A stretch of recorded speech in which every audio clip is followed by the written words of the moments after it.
Just last week in my clinic, a pet owner sat in front of me near tears. She said, "Dr. Tony, I had my boss over for dinner and my dog dragged his bare bottom across my white rug right in front of everyone. The smell hit the room like rotting fish, and I wanted the floor to swallow me whole." She was spending $200 a month on routine vet visits just to squeeze his glands. And I told her the exact same thing I'm going to tell you today. You are treating the wrong end of the dog. What if I told you that your dog dragging their butt across your carpet isn't just a quirky behavioral problem? It is actually a massive red flag pointing directly to their gut health. More importantly, what if I told you that constantly paying a vet to manually squeeze those glands is actually making the problem significantly worse? If you saw the title of this video, you saw the promise. Today, I am going to teach you how to stop paying the vet to squeeze your dog's glands.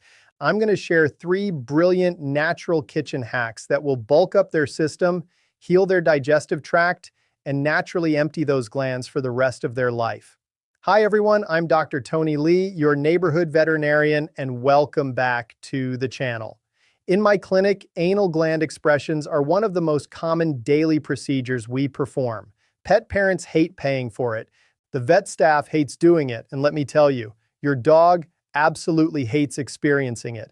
Today, we are doing a complete masterclass on canine biology. We are going to demystify what these smelly little sacs actually are. I will expose the soft stool crisis caused by commercial pet food, explain why manual squeezing is ruining their anatomy, and then give you my absolute favorite fiber-rich kitchen remedies to fix this problem from the inside out. Grab a notebook, take a deep breath, and let's save your carpets and your wallet. Let's start with Chapter 1. We need to look at the anatomy. What on earth are anal glands, and why do they smell like a fish market? In veterinary medicine, we call them anal sacs. They are 2 tiny grape-sized pouches located perfectly on either side of your dog's rectum. If you were looking at your dog's rear end like the face of a clock, these 2 sacs sit at exactly the 4 o'clock and 8 o'clock positions hidden just beneath the skin. Inside these little sacs are glands that continuously produce an incredibly pungent, oily, dark brown or yellow liquid. Now, why did Mother Nature put foul-smelling liquid pouches on a dog's rear end? It all goes back to their wolf ancestors. This liquid is basically your dog's unique biological fingerprint. In the wild, every single time a wolf or a dog has a healthy, firm bowel movement, the solid stool physically presses against the inside walls of those tiny sacs as it exits the body. The pressure squeezes a few microscopic drops of that foul oil directly onto the poop. This is exactly why dogs obsessively sniff each other's poop on a walk. That tiny drop of anal gland fluid tells the sniffing dog exactly who left it, what they ate, and what their immune system looks like. It is canine social media. But here is the critical part of that biology. Anal glands were designed by nature to empty themselves completely naturally every single time the dog goes to the bathroom. If your dog is dragging their bottom on your carpet, it means the fluid is building up. The sacs are swelling like painful little water balloons, and the body is failing to empty them the way nature intended. Which brings us to Chapter 2, the soft stool crisis and the squeezing danger. If a dog is supposed to empty their own glands naturally, why aren't they doing it? Well, it almost always comes down to the density of their diet. Let's look at commercial, highly processed, dry dog kibble. Because these foods are so heavily processed, many dogs digest them extremely rapidly. If a dog has even a minor microscopic food intolerance or simply a lack of dietary fiber, their daily stool becomes loose, mushy, or tiny. Think about the physics of a bowel movement. If your dog produces a soft, mushy pile of poop, that poop does not have enough physical volume or firmness to apply outward pressure as it passes through the rectal canal. The soft poop simply slides right past the anal sacs without squeezing them at all. So day after day, week after week, the glands continue to produce fluid, but nothing presses against them to empty them out. The glands swell up. They become incredibly itchy, hot, and heavy. Your dog realizes that if they sit down and drag their bottom across the coarse friction of your living room rug, they can mimic the pressure of a hard stool and manually relieve the swelling. So what do? We see them scoot and we take them to the vet. The vet technician puts on a glove, goes in, and forcefully squeezes the glands empty. The dog walks out feeling better and you pay $40. But my friends, I must give you a massive vet warning. In holistic veterinary medicine, we have realized that routinely paying someone to manually squeeze your dog's anal glands is actually creating a permanent physical dependency. When a human hand artificially squeezes those delicate little sacs every single month, it causes microscopic trauma and inflammation to the tissue. Over time, that inflammation turns into scar tissue. That scar tissue narrows the tiny ducts where the fluid is supposed to drain. Even worse, the muscles surrounding the glands become lazy because they never have to do the work themselves. If you just keep squeezing them artificially, you are permanently damaging the anatomy, guaranteeing that your dog will never, ever be able to empty them naturally again. We must break the cycle. We need to stop the artificial squeezing, and we need to fix the stool. We have to create poop that is firm enough, wide enough, and heavy enough to act as a natural rolling pin against those glands. How do we do it? Welcome to Chapter 3, Natural Hack Number 1, the Kitchen Fiber Sponge. To create the perfect firm gland squeezing stool, we do not need expensive prescription diets. We need to go straight into your pantry and harness the incredible power of soluble and insoluble fiber. The very best thing you can add to your dog's bowl to stop them from scooting is a combination of 100% pure canned pumpkin and psyllium husk powder. Let's break these down because they are an absolute miracle duo. I've talked about 100% pure pumpkin puree in my previous videos for diarrhea. Pumpkin is exceptionally high in soluble fiber. Inside the colon, pumpkin acts exactly like a sponge. It absorbs any excess moisture sitting in the large intestine and pulls it into the stool. It creates a thick, cohesive gel that prevents the poop from becoming loose and mushy. Just a reminder, always check the can label. You only want pure pumpkin puree. Never ever buy pumpkin pie filling, which contains toxic spices and dangerous artificial sweeteners that could be fatal to a dog. But to really press on those anal glands, we need more than just pumpkin. We need bulk. This is where you use psyllium husk powder. Psyllium husk is an incredible source of insoluble fiber. It is the exact same active ingredient found in human fiber supplements like Metamucil. But I want you to buy plain, unflavored psyllium husk powder from a health food store. No orange flavors, no added sugars. Unlike pumpkin, which absorbs water to create a gel, insoluble fiber does not break down. It adds physical bulk and structure. When you add a tiny bit of psyllium husk to your dog's food, it literally acts like a scaffolding inside the stool. It makes the stool visibly wider, denser, and firmer. When your dog goes to the bathroom, that beautifully firm, voluminous, fiber-packed stool physically presses incredibly hard against the rectal walls. The pressure perfectly rolls against both anal sacs simultaneously, fully expressing all of the foul-smelling fluid naturally, every single time they go. Here is the daily no-scoot dosage.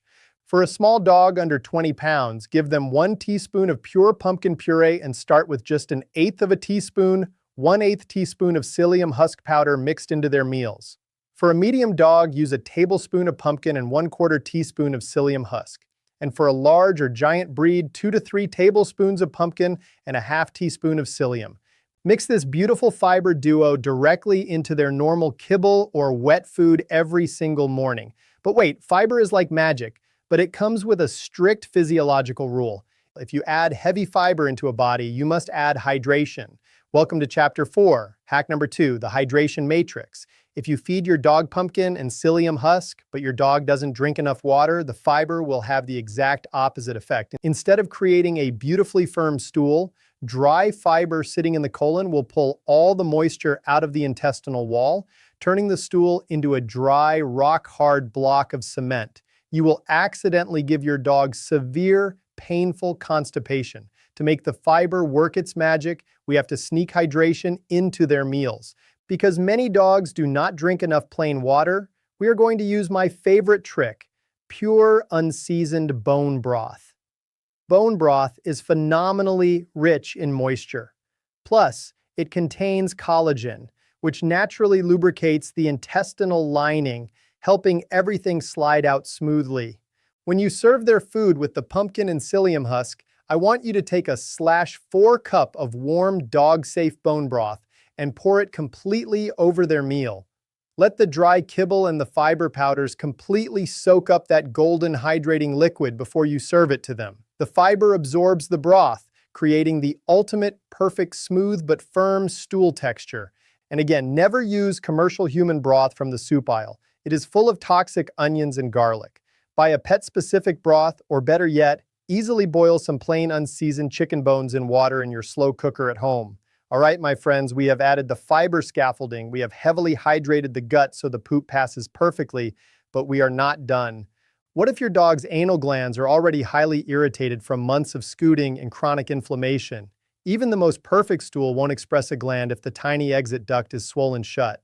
Welcome to Chapter 5, Hack number 3, Rebuilding the Microbiome. We must reduce the full-body systemic inflammation. The root cause of almost all glandular inflammation traces straight back to a poor immune system and an imbalanced gut microbiome. Your dog's anal glands are physically attached to the end of the digestive tract. If their gut flora is full of bad bacteria from a poor diet, the walls of the rectum and the delicate ducts of the anal sacs remain constantly swollen.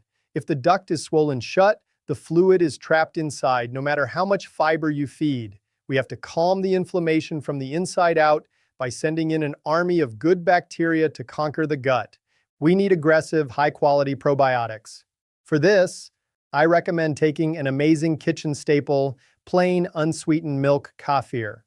Kefir is a fermented milk drink containing up to 30 powerful strains of live beneficial bacteria and yeast. When you add a spoonful of kefir to their dinner alongside their fiber and bone broth, you are coating their entire digestive tract with living anti-inflammatory bacteria. This good bacteria naturally cools down the inflammation in the colon. As the inflammation drops, the swelling around the anal gland ducts shrinks. The tiny tubes open up wide. Suddenly, the glands are fully unblocked and ready to be squeezed completely empty by that beautiful fiber-rich stool we just built. And remember our ultimate golden rule from past videos. Check the kefir or plain yogurt label twice. Ensure there is absolutely zero xylitol or birch sugar in the ingredients. We only want pure, plain, unsweetened fermentation. Now, those 3 internal hacks will heal the gut and fix the stool over the next few days. But what if your dog is scooting right now and their bottom is red, raw, and itchy today? How do we soothe the outside immediately? If you search online, bloggers will tell you to soak your dog's rear end in a warm Epsom salt bath. As a veterinarian, I am begging you, never use Epsom salt on a dog. Epsom salt is magnesium sulfate. Whenever a dog feels heat or moisture on their body, their primal instinct is to turn around and lick it. If your dog licks Epsom salt off their fur, they are ingesting high doses of magnesium, causing violent gastrointestinal distress, explosive diarrhea, and even magnesium toxicity. Instead, use a 100% safe, edible kitchen compress, warm chamomile tea. Steep a plain chamomile tea bag in hot water. Let it cool until comfortably warm to the touch and soak a clean washcloth in it. Gently hold that warm, damp cloth against your dog's rear end for 5 to 10 minutes. The gentle heat softens the thick, impacted oil inside the glands, so it passes easier, while the natural chamomile calms the raw, itchy skin. And best of all, if they lick it off, chamomile tea is totally safe and actually calms their stomach. All right, we have now covered the 3 internal hacks in our safe, soothing compress. But as your online veterinarian, I have a massive ethical responsibility to you and your dog. You must know when the natural hacks aren't enough. You must know when dragging their butt is actually a horrific, painful, time-sensitive emergency. Welcome to Chapter 6, the Go Now Zone. If you see any of these following 3 signs, I want you to stop all the home remedies, pick up your phone, and call your local veterinary clinic for a real in-person exam immediately. Red flag number 1, the hard swelling. I want you to gently lift your dog's tail and visually look at their bottom. Do not squeeze, just look. If you see a highly noticeable asymmetrical hard, dark red, or purple lump protruding outward on one side of their rectum, they are beyond a home cure. This means the anal sac is completely impacted. The fluid inside has thickened from an oil into a thick, dry, clay-like paste. No amount of dietary fiber is going to push that dry clay out of the tiny duct. If left untreated, an impacted gland is agonizingly painful for the dog, and they need a vet to safely extract it before it bursts. Red flag number 2, dripping blood or pus. If you look at the carpet where they just scooted and you see streaks of bright red blood or yellow foul-smelling pus, or if you look at their bottom and see an open oozing wound directly next to the rectum, this is the ultimate anal gland nightmare. This is called an anal gland abscess and rupture. When the duct gets blocked and bacteria overgrows inside the sac, it creates an infected pocket of pus. The pressure builds, and because the fluid can't escape through the duct, it quite literally explodes like a bomb outward through the dog's skin. It blows a painful bloody hole right in their rear end. Pay close attention to the smell here. We all know the normal fishy anal gland scent, but if you suddenly smell a distinct metallic copper-like scent of blood mixed with rotting infection, it is no longer just a full gland. That sac has ruptured. If a gland ruptures, it is an absolute surgical emergency. The pain is astronomical, and the risk of severe systemic infection is incredibly high. They will need immediate medical flushing, strong prescription antibiotics, and severe pain management. Never try to heal an open, ruptured gland with home remedies. Red flag number 3, extreme pain responses. If your dog suddenly refuses to sit down entirely, cries out in pain when trying to poop, violently spins around and bites at their own tail, or refuses to let you lift their tail at all, you must see a vet. Dogs mask their pain beautifully. By the time a dog is vocally crying out, they are suffering immensely. If any of these red flags are present, skip the kitchen and get them professional help. Wow, we did it. We tackled arguably the grossest, most embarrassing, and smelliest problem in pet ownership, and you are a champion for sitting through it. Dealing with dog health issues isn't just about paying bills. It requires you to clean up smelly messes, research biology, and advocate for an animal who has absolutely no voice. But by taking 20 minutes out of your day to sit here, take notes, and deeply understand the digestive anatomy of the dog you love so much, you are proving exactly how devoted you are. When you understand the science, you aren't just reacting to their problems anymore, you are preventing them entirely.